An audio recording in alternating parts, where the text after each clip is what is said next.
Halo guys, kembali lagi bersama gue Fadil dari Suka IT. Seminggu sudah nih kita libur lebaran yang cukup panjang, jadi kalian udah kemana aja nih selama liburan? Dan juga mohon maaf lahir batin nih guys, semoga kita juga rezekinya semakin diperlancar setelah bulan lebaran. Dan juga kita juga kabarnya baik-baik aja supaya bisa ketemu terus nih di video Suka IT berikut-berikutnya. Dan untuk video kali ini di sini gue akan membawakan berita mingguan yang kayaknya sih selama seminggu ini banyak banget berita teknologi yang nggak bisa kita lewatkan dan cukup menarik nih. Dimulai dari berita pertama ini yang datang dari Intel yang katanya mereka sudah segera menyiapkan CPU generasi 14 mereka dengan codename Meteor Lake. Nah, CPU dengan codename Meteor Lake tersebut dikabarkan sudah berhasil booting nih pada 3 jenis OS, yaitu Windows, Chrome, dan Linux. Tentunya kabar ini membuat Intel seperti dua langkah ya di depan AMD karena CPU Zen 5 aja belum ada kabar resminya nih. Walaupun memang kabar ini tidak menjamin bahwa CPU generasi ke-14 Intel akan datang lebih cepat. Ya mungkin aja Intel ingin supaya kelihatan nih persiapan mereka sudah beberapa langkah di depan dibandingkan kompetitornya. Ya pokoknya sih kita sambut aja lah perkembangan teknologi dari Intel dan AMD karena tentunya pada akhirnya kompetisi ini akan menguntungkan para konsumen. Beberapa hal yang diketahui mengenai chip Meteor Lake adalah di sini Intel akan mengimplementasikan desain chiplet pada CPU kelas consumer untuk pertama kalinya. Belum diketahui apakah ini berlaku untuk semua segmen atau hanya pada desktop saja. Karena kalau kita lihat CPU AMD Ryzen untuk segmen mobile-nya, CPU ini menggunakan desain monolitik, begitupun juga pada segmen desktop APU Ryzen. Setidaknya ini membuktikan desain chiplet adalah pendekatan yang paling efisien untuk perkembangan chip ke depannya karena secara produksi juga lebih cost efektif, apalagi harga pembuatan chip akan semakin mahal karena fabrikasi yang juga semakin mengecil. Menurut informasi yang dibagikan Intel sih, kalau CPU Meteor Lake ini akan menggunakan gabungan fabrikasi 7 nanometer milik Intel dan 5 nanometer milik TSMC. Ya ini possible karena desain chiplet sendiri membuat tiap-tiap bagiannya bisa diproduksi secara terpisah. Sama seperti AMD Ryzen saja yang selama ini pun diproduksi dengan gabungan fabrikasi dari TSMC dan Global Foundries. Kemudian masih berbicara tentang CPU Meteor Lake tersebut alias CPU Intel generasi ke-14 ini nih, yang katanya sih baru-baru ini dikabarkan ternyata mereka akan beralih menjadi full TSMC untuk CPU tersebut. Hal ini diduga karena Intel ingin menghindari delay produksi dan juga nih dikatakan supaya bisa bersaing dengan kompetitif dengan Apple Silicon yang katanya sebentar lagi sih akan menggunakan fabrikasi 3 nanometer TSMC. Nah, bahkan Intel pun di sini juga dikabarkan sudah membooking fabrikasi 3 nanometer TSMC tersebut, yang kemungkinan besar sih akan digunakan pada CPU atau GPU mereka generasi selanjutnya. Nah, kalau kayak gini sih bisa-bisa CPU AMD Zen 5 bakal kena delay produksinya nih karena 3 nanometernya sudah dipesan oleh Intel hingga Apple. Belum lagi klien TSMC besar lainnya seperti Nvidia yang mungkin juga nih nggak mau ketinggalan. Ya kalau dilihat sih memang satu-satunya foundry terbuka dengan fabrikasi paling advance saat ini adalah TSMC. Jadi tidak heran ya banyak perusahaan-perusahaan chip besar yang menyerahkan pembuatan chip teranyarnya ke TSMC. Walaupun begitu, foundry milik Intel juga sebenarnya cukup advance sih dan kompetitif dengan teknologi TSMC. Namun kayaknya sih facility mereka lagi baru pada dibangun sebab kalau nggak salah baru tahun lalu ya Intel mengumumkan foundry milik mereka terbuka bagi siapapun. Jadi kayaknya sih perlu beberapa tahun lagi untuk persiapan. Oke, kita lanjut ke berita berikutnya dan kalau bicara soal GPU mining nih pasti semuanya sudah pada setuju nih kalau hal tersebut yang menyebabkan kelangkaan stok GPU di dunia. Nah, sebelum tahun 2020 sampai 2021 booming tentang GPU mining nih juga pernah terjadi nih di tahun 2017 silam. Nah, kabar-kabarnya Nvidia nggak mau bilang-bilang nih ke investor mereka berapa sih penjualan GPU gaming ke tangan crypto miner pada saat boomingnya GPU mining di tahun 2017 tersebut. Untuk lebih jelasnya ceritanya begini, jadi Badan Regulasi Amerika menemukan kejanggalan pada saat laporan tahun fiskal 2018 Nvidia. Di saat itu Nvidia kurang transparan menjelaskan penjualan GPU gaming apakah dipengaruhi banyak oleh para crypto miner atau tidak. Walaupun mengaku penjualan GPU gaming mereka saat itu sedang sangat meroket. Pokoknya di sini bukan penjualan GPU miningnya yang menjadi masalah, melainkan Nvidia kurang transparan aja menjelaskan cash flow penjualan GPU mereka yang tentunya membuat khawatir para investor. Tentu sebagai perusahaan yang mengandalkan dana para investor untuk dijadikan modal pengembangan bisnis, mereka harusnya sih bisa lebih transparan ya. Kalau kurang jelas ya nggak ada bedanya dong sama investasi bodong. Gue juga kurang paham nih kenapa baru keusut sekarang padahal data penjualan dari tahun 2017 silam. Mungkin aja investigasinya memakan waktu jadi ya baru keusut sekarang. Nvidia sendiri belum mengakuinya, tetapi mereka juga tidak menepis kebenaran informasi tersebut sehingga mereka bersedia membayar denda sebesar 5,5 juta US dollar atau setara dengan 79,7 miliar rupiah. Kayaknya sih gue curiga nih, jangan-jangan cuan GPU RTX di tahun 2020 sampai 2021 yang saat itu lagi booming-boomingnya GPU mining, apakah jangan-jangan didominasi oleh penjualan GPU-nya kepada crypto miner nih? Oke, kita beralih ke berita berikutnya yang datang dari rumor mengenai GPU RDNA 3 terbaru. Ya, jadi setelah sekian lama tidak ada bocoran baru nih terhadap GPU RDNA 3 dari AMD Radeon, akhirnya ada kabar baru yang mengatakan mengenai perkembangan spek dari GPU RDNA 3 ini.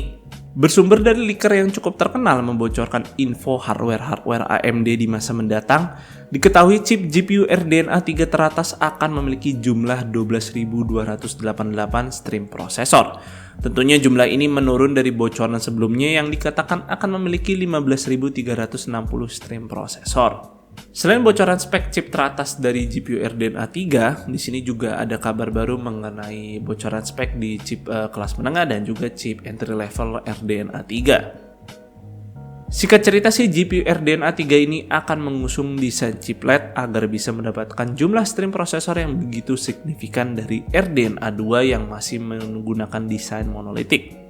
Pendekatan chiplet ini bisa dilihat pada perilisan GPU data center AMD yaitu Radeon Instinct MI200 series yang dengan ini bisa mendapatkan jumlah stream prosesor yang sangat masif. Selain itu, GPU RDNA 3 juga dikabarkan akan menyematkan AV1 encoding yang kayaknya sih ini pertanda GPU next gen umumnya akan menyematkan encoder seperti ini. Bahkan Intel Arc sendiri pun sudah menyematkannya pada GPU mereka generasi saat ini. Ya, yang terpenting sih nanti semoga aja GPU RDNA 3 semuanya punya kemampuan video encoding, termasuk pada nanti seri low-end-nya jika memang AMD berniat untuk merilisnya. Sayangnya hanya ini saja sih bocoran baru dari GPU RDNA 3 yang juga diekspektasikan akan hadir di akhir tahun 2022 ini. Dan jika di-compare dengan bocoran performa GPU Nvidia ada Lovelace yang katanya bisa menghasilkan performa 100 teraflops lebih, GPU RDNA 3 ini dikabarkan hanya mampu menghasilkan 73 teraflop saja akibat penurunan stream prosesor dari rumor sebelumnya yang awalnya sih diekspektasikan bisa menghasilkan 92 teraflops. Ya pokoknya sih kita tunggu lagi aja perkembangan info bocoran-bocoran menarik lainnya dari GPU next gen kedua belah pihak ini. Berita berikutnya masih membahas soal GPU AMD Radeon yang kali ini mengenai kabar GPU RDNA 2 refresh. Sebelumnya kan sempat gue kasih sedikit informasi nih mengenai GPU RDNA 2 refresh yang bakal datang di bulan Mei ini. Nah, akhirnya di sini sekarang ada bocoran lengkap nih mengenai performa dari GPU RDNA 2 refresh ini. Nah, bocoran performa ini langsung membeberkan nih bagaimana performanya jika di-compare langsung dengan GPU RDNA 2 sebelumnya dan juga RTX 3000 series. Untuk RX 6950 XT di sini dikabarkan akan memiliki performa 4% lebih kencang dari RX 6900 XT dan 19% lebih kencang dari RTX 3090 sehingga mungkin aja akan mendekati RTX 3090 Ti di beberapa games. Kemudian untuk RX 6750 XT dikabarkan akan memiliki performa 7% lebih kencang dari RX 6700 XT dan 2% lebih kencang dari RTX 3070 yang sepertinya sih punya performa yang paling kurang kompetitif di sini. Lalu untuk RX 6650 XT dikabarkan akan memiliki performa 2% lebih kencang dari RX 6600 XT dan 23% lebih kencang dari RTX 3060 yang sebelumnya sih juga dari RX 6600 XT punya gap yang cukup signifikan sih dari GPU tersebut. Perlu diketahui kalau hasil tes tersebut adalah berdasarkan hasil tes yang dilakukan AMD sendiri sehingga mungkin akan cukup selektif ya untuk pemilihan gamenya. Walau begitu, improvement yang diperlihatkan juga tidak begitu signifikan sih dari GPU RDNA 2 sebelumnya. Yang lebih mengecewakannya lagi di sini AMD memberikan MSRP yang lebih tinggi untuk RDNA 2 refresh, Yang ini sih gua rasa harganya sangat tidak masuk akal ya untuk GPU seperti RX 6750 XT yang $50 lebih mahal untuk ekstra 2% lebih kencang dari RTX 3070 yang mungkin aja sudah jauh lebih murah nih saat GPU AMD ini baru datang ke pasaran. Ini bukan pertama kalinya nih AMD merefresh generasi GPU yang sama, karena saat pada era Polaris saat itu AMD pernah melakukan hal yang sama untuk melawan GPU Nvidia Pascal. Namun saat itu AMD tidak melakukan kenaikan harga MSRP pada GPU Polaris refresh tersebut. Dan gua harap sih AMD kembali mempertimbangkan hal yang sama pada RDNA 2 refresh ini untuk menyenangkan para konsumen. Toh GPU ini juga dikabarkan ketika rilis akan menggantikan stok GPU RDNA 2 sebelumnya. Jadi agak gimana gitu kalau harganya juga dipatok lebih tinggi. Ya jatuhnya kita kayak dibuat terpaksa aja beli karena GPU RDNA 2 sebelumnya sudah tidak lagi eksis. Atau ya jadi malah pada pindah ke haluan ke kubu sebelah aja sih karena menawarkan opsi yang lebih terjangkau. Nah, berita selanjutnya sekaligus menjadi penutup berita mingguan kali ini. Pada saat CES 2022 kemarin kita kan sudah diberikan sedikit teaser mengenai CPU Zen 4 dari AMD tersebut. Dan dikabarkan sih akan mendatangkan teknologi terbaru seperti PCIe Gen 5 dan juga DDR5. Nah, baru-baru ini AMD membagikan roadmap dari CPU Ryzen 7000 series yang merupakan nama resmi dari CPU Zen 4 tersebut. Dikabarkan sih ada 3 segmen untuk Ryzen 7000 series nantinya dengan 3 kode name yang berbeda juga. CPU Ryzen 7000 desktop akan mengusung nama Raphael dengan konfigurasi TDP dimulai dari 65 watt ke atas. Nah, menariknya di sini untuk segmen laptop khususnya seri gaming, AMD kali ini akan memecahnya lagi menjadi 2 yaitu dengan kode name Dragon Range dan Phoenix.